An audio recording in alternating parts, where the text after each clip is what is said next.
Hello everyone, welcome to English qualifier. मैं धर्मेंद्र नरू का एक बार फिर आप लोगों के साथ जुड़ गया हूं, एक और बेहतरीन सेशन लेकर, जहां हम बात करेंगे टीचिंग मेथड्स के कुछ बेहतरीन क्वेश्चंस के बारे में जो आपके एग्जाम के पॉइंट ऑफ व्यू से काफ़ी ज़्यादा इम्पोर्टेंट हैं। इससे पहले हम ऑलरेडी 12 और 13 सेशंस आप लोगों को पढ़ा चुके हैं। अगर आपने अभी तक उन सेशंस को नहीं देखा है तो एक बार जाकर उन सारे सेशंस को देखें।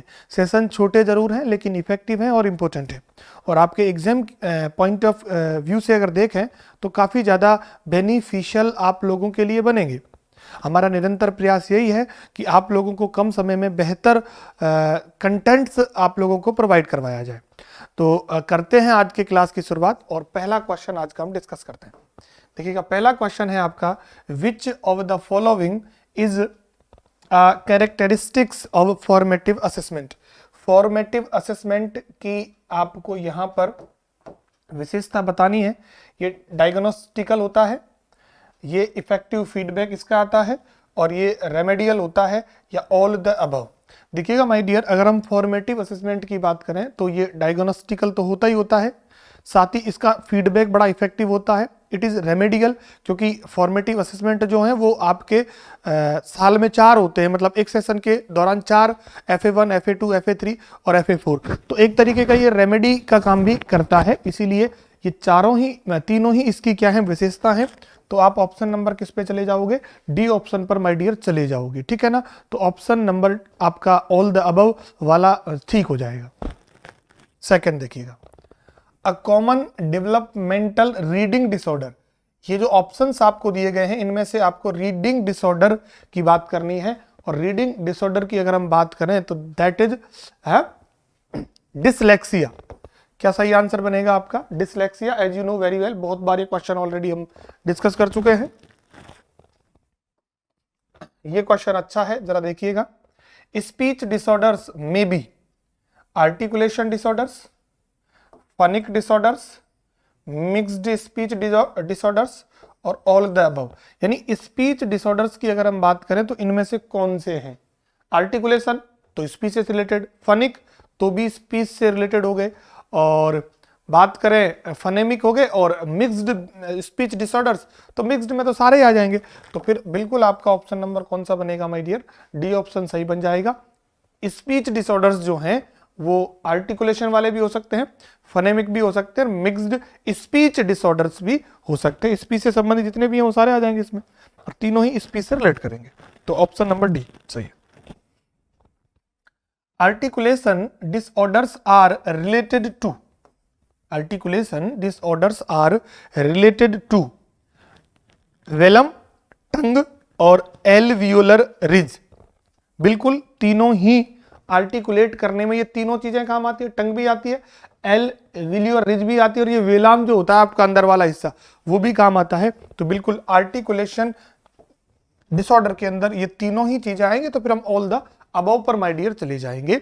आर्टिकुलेशन डिसऑर्डर में वेलम, विलार या वेलम, और टंग और एल्वियोलर रिज, ये तीनों ही काम में आते हैं। जब आप फोनेटिक ट्रांसक्रिप्शन पढ़ते हैं तो इन चीज़ों को आपको पढ़ाया जाता है।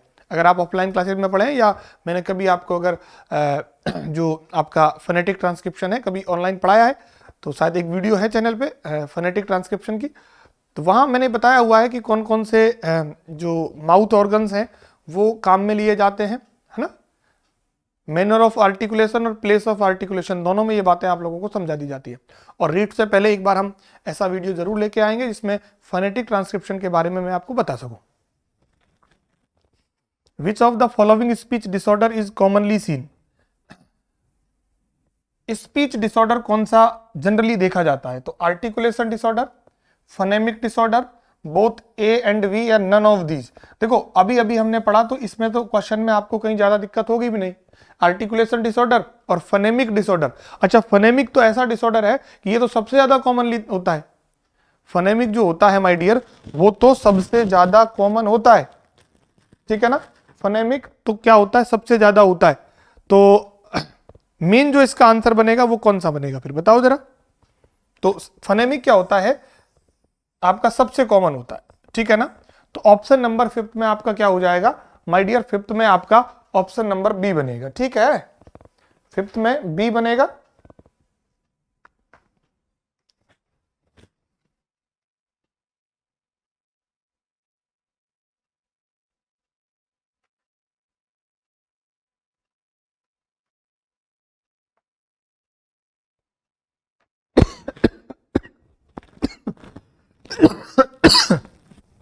6. Phonemic disorders are related to sound system, body language, tongue development, या फिर बताइए आपका नन ऑफ द अबव। जो आपका फोनेमिक डिसऑर्डर है वो किससे रिलेट करेगा? अरे सीधा सा सिंपल सा क्वेश्चन है ये तो। फोनेमिक तो आपका साउंड से रिलेट कर जाएगा। किससे हो जाएगा? फोनेमिक तो आपका माय डियर साउंड से रिलेट करता है। किससे रिलेट करता है? साउंड से रिलेट करता है। Mixed speech sounds or phonetic errors और फोनेमिक एरर्स, या both A and B, both A and B, या फिर नन ऑफ दीज। कीजिएगा आंसर। सही वाला आपका आंसर माय डियर कौन सा होगा? Mixed speech sound or phonetic errors, phonemic errors, both A and B. बताइएगा क्या? तो जब बात मिक्स्ड स्पीच की हुई है तो फोनेटिक भी आएगा और फोनेमिक भी आएगा, तो दोनों ही बनेंगे। तो ऑप्शन नंबर आप किस पे चले जाओगे? सी वाले पे चले जाओगे। विच of the following disorders may persist for whole life?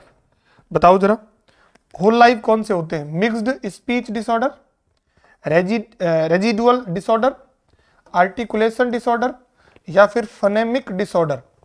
कीजिएगा आंसर 8th वाले क्वेश्चन का कि which of the following disorders may persist for whole life? Mixed speech disorders, residual disorders, articulation disorders और फोनेमिक डिसऑर्डर। कौन सा बनेगा सही answer? देखिएगा, लेकिन बात क्या की गई है? जो जिंदगी भर रहते हैं, तो बिल्कुल वो कौन से होते हैं? रेजिडुअल डिसऑर्डर्स आपके पूरे जीवन भर रहते हैं। बाकी ये तो एक टाइम के बाद सही हो जाते हैं, अगर आप प्रैक्टिस करो तो ये सही हो जाते हैं। Language word is derived from the word lingua. Lingua word कौन सी भाषा से रिलेट करता है? ग्रीक से, लैटिन से, फ्रेंच से और पाली लैंग्वेज से। इजी क्वेश्चन है, बताओ जरा। तो जो लिंगुआ वर्ड है माय डियर, वो आपका सिंपली कहां से रिलेट करता है? लैटिन से रिलेट करता है।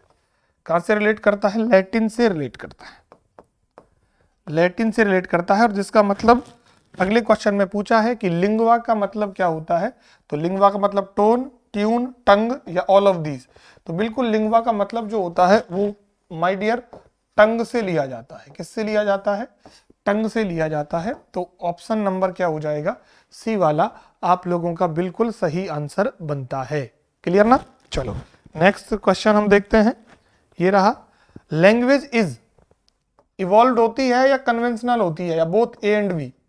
देखो, लैंग्वेज एक टाइम पर इवॉल्व होती है और फिर वो धीरे धीरे कन्वेंशनल बन जाती है।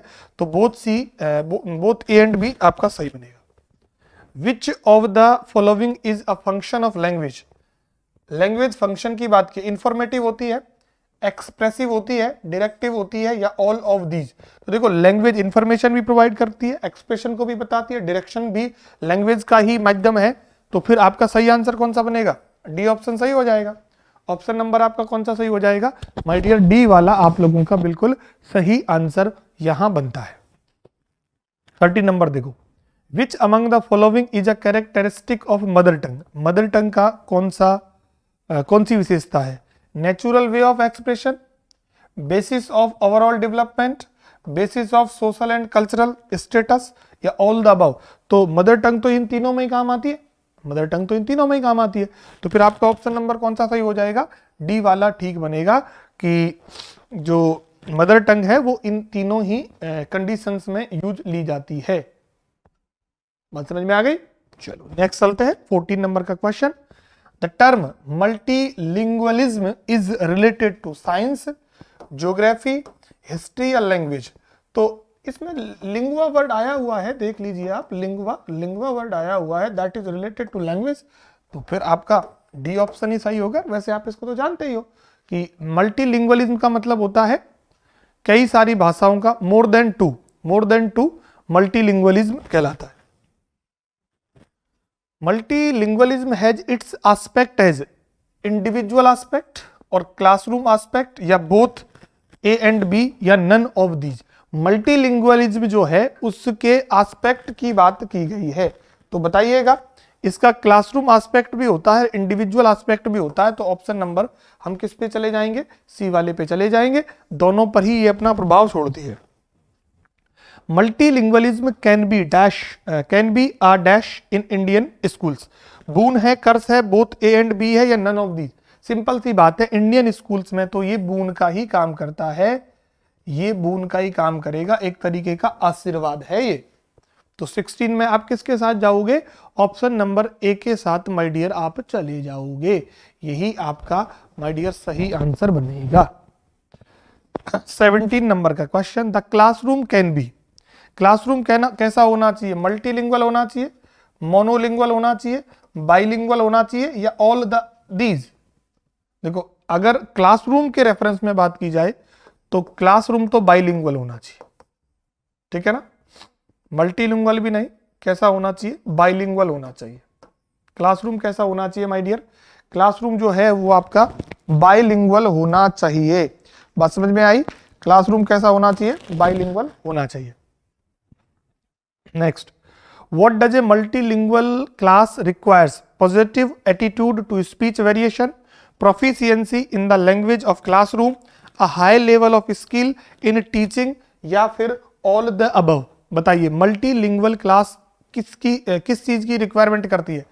एटीट्यूड पॉजिटिव होना चाहिए स्पीच वेरिएशन के लिए, प्रोफिशिएंसी होनी चाहिए, और हाई लेवल की स्किल्स होनी चाहिए। तो बिल्कुल ऑप्शन नंबर डी में चले जाएंगे। अब जरूरी नहीं है हर क्वेश्चन का आंसर ऑप्शन नंबर डी ही आए, ठीक है ना, तो ये भी हमें एक डेरिवेशन मतलब डिराइव नहीं करना है, क्योंकि ये तो आप यहां पढ़ रहे हो, एग्जाम में ऐसा नहीं किया जाता, ये तो आपको ज्यादा ऑप्शंस प्रोवाइड करवा दिए जाए ताकि आपको ज्यादा चीजें याद हो जाए, इसलिए किया जाता है। अदरवाइज ऐसा नहीं होगा कि आपको वहां ऑल द अबव आया, आपने लगा दिया डी वाला, है ना, नेवर डू इट, कभी ऐसा नहीं करना है। The direct method ignores, direct method जो है वो किस चीज को इग्नोर करता है? रीडिंग और राइटिंग को, रीडिंग को, स्पीकिंग को। तो स्पीकिंग को तो ये इग्नोर करता नहीं है, राइटिंग को भी इग्नोर करता है, रीडिंग को भी इग्नोर करता है। तो ऑप्शन नंबर ए वाला ठीक बनेगा। 19 में ए ऑप्शन के साथ हम जाएंगे।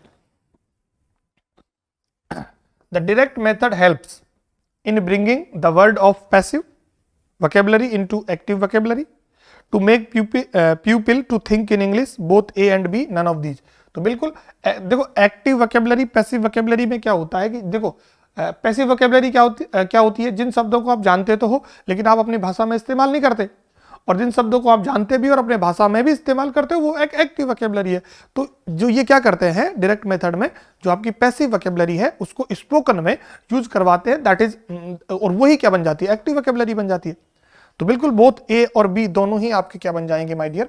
ठीक बनेंगे। बोथ ए और बी आप लोगों के दोनों ही क्या बनेंगे? ठीक बनेंगे। अब चलते हैं क्वेश्चन नंबर 21 पे। In learning our own language we begin from young and we give our whole time to it. The statement is said by doctor West, H Champion, P Gurrey और स्वीट। तो ये जो कथन है ये sweet का है, ठीक है, सिंपली याद रख लेना है इसको। The direct method the basic unit of teaching. अच्छा, डायरेक्ट मेथड में यूनिट ऑफ टीचिंग क्या होता है? जैसे जीटी मेथड में आपका वर्ड होता है, इसमें आपका क्या होता है? Word, phrase, clause, sentence. तो इसका सही आंसर क्या है? इसमें आपका जो यूनिट ऑफ टीचिंग होता है माय डियर, वो सेंटेंस होता है। क्या होता है? इसमें सेंटेंस होता है। In direct method grammar is taught डिडक्टिवली, grammar is taught inductively, there is a fixed way of teaching grammar, the ways to teach grammar are borrowed from the target language। तो ये तो वैसे भी गलत है, यहाँ डिडक्टिवली थोड़ी ना सिखाई जाती है, यहाँ ग्रामर को इंडक्टिवली सिखाया जाता है। तो ऑप्शन नंबर क्या हो जाएगा आपका? बी वाला सही हो जाएगा, grammar is taught inductively, grammar is taught inductively, ये बनेगा आपका सही answer. The direct method is also called as traditional method, bow-wow method, new method और natural method। बताओ और करो आंसर। डायरेक्ट मेथड जो है उसको और किस नाम से जाना जाता है? तो बड़ा सिंपल सा इसका आंसर है कि डायरेक्ट मेथड को माय डियर, है ना, बिल्कुल नेचुरल मेथड कहा जाता है, क्योंकि इसमें इंग्लिश को उसी प्रकार सिखाया जाता है जैसे एक बच्चा अपनी मदर टंग को सीखता है नेचुरल तरीके से, इसीलिए डायरेक्ट मेथड को नेचुरल मेथड भी कहा जाता है। Clear? Which one is not the aim of English teaching? Options को पढ़ना है और ये ध्यान रखना है कि उस ऑप्शन को चूज करना है जो एम नहीं है इंग्लिश टीचिंग का। To make people to think in English, तो ये तो एम है। To enable to express his thoughts, ये भी है। To enable people to speak English with the help of mother tongue, ये नहीं है, तो है ना ऑप्शन नंबर आपका सी वाला सही बनेगा। ठीक है, ऑप्शन नंबर कौन सा माय डियर आपका सही बन जाएगा? ऑप्शन नंबर आपका सी वाला बिल्कुल सही बन जाएगा। ठीक है, चले नेक्स्ट क्वेश्चन पे देखिएगा। नेक्स्ट क्वेश्चन ये रहा आप लोगों के स्क्रीन पर, the direct method is inconvenient of small groups, inconvenient for overcrowded classes, convenient for overcrowded classes और नन ऑफ दीज। आपको बताना है कि डायरेक्ट मेथड जो है इनकन्वीनियंट फॉर स्मॉल ग्रुप्स, नहीं ये तो गलत बात कह दी इन्होंने, कन्वीनियंट होता है। कन्वीनियंट फॉर ओवरक्राउडेड क्लासेस, ये भी बात गलत कह दी इन्होंने। तो सही आंसर तो यही बनेगा कि ये एक छोटी क्लासेस के लिए बेनिफिशियल है, कन्वीनियंट है, लेकिन अगर आप ओवरक्राउडेड क्लासेस की बात करें तो फिर वहां पर ये कन्वीनियंट नहीं होता है।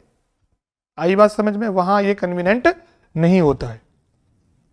27 देखो, the principal feature of the direct method is, main जो इसका प्रिंसिपल फीचर जो है, विशेषता है, वो क्या है? Use of the native language as a means of instruction, use of the target language as a means of instruction, use of the foreign language as a means of instruction, minimum use of the target language. तो simple सा है कि जो target language है ना, वही instruction की भाषा होनी चाहिए, इसी पर यह फोकस करता है। तो बिल्कुल ऑप्शन नंबर बी पर हम जाएंगे, use of the target language as a means of instruction आप लोगों का बिल्कुल सही आंसर बनता है। 28, the main shortcoming of the direct method is, बताओ जरा। It lay emphasis on fluency, the learner is overexposed to complexities of the target language, it provides ample opportunity to the learner to listen to spoken English, it does not provide ample opportunity to the student listen to spoken English, spoken language। बड़े अच्छे से ध्यान रखना है, ठीक है। Main short coming आप लोगों से पूछिए।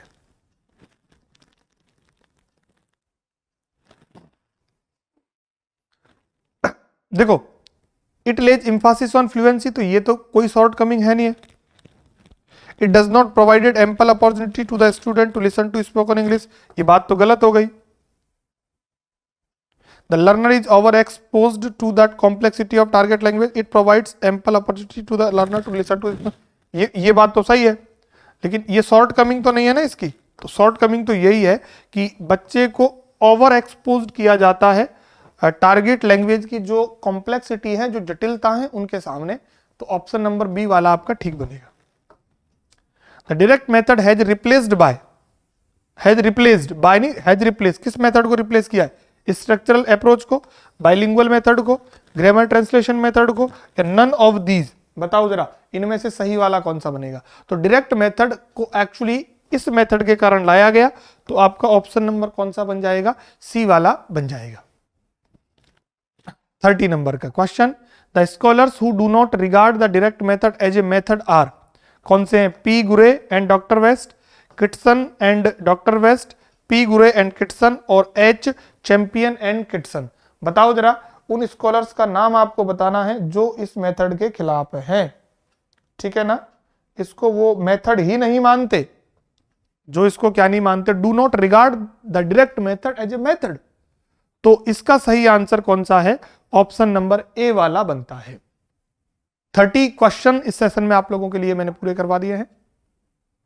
ऐसे ही सेशंस हम आपको दूसरे सेगमेंट के भी लेके आएंगे, चाहे वो ग्रामेटिकल वाला हो, चाहे वो लिटरेरी टर्म्स वाला हो, या फिर आपका कोई दूसरा सेशन हो, ठीक है ना, चाहे वो फोनेटिक वाला हो। एक एक सेशन में सबके करवा दूंगा ताकि आपकी एक प्रैक्टिस हो जाएगी, आपका एक तरीके का रिवीजन हो जाएगा, ठीक है। जो बच्चे आज चैनल पे नए हैं वो चैनल को जरूर सब्सक्राइब करें। जितने भी मेरे साथी हैं वो सभी की सभी अपने दोस्तों के साथ इस वीडियो को शेयर करें ताकि ज़्यादा से ज़्यादा स्टूडेंट इस वीडियो का लाभ उठा पाए। और तमाम वीडियो मैंने पहले से ही आपको ऑलरेडी अपलोडेड कर दी है, तो आप उनको भी पढ़ें क्योंकि एग्जाम के पॉइंट ऑफ व्यू से सारी चीज़ें ज़्यादा ज़रूरी है। तो माय डियर, मिलते हैं नेक्स्ट सेशन में, तब तक के लिए bye bye, take care and thank you.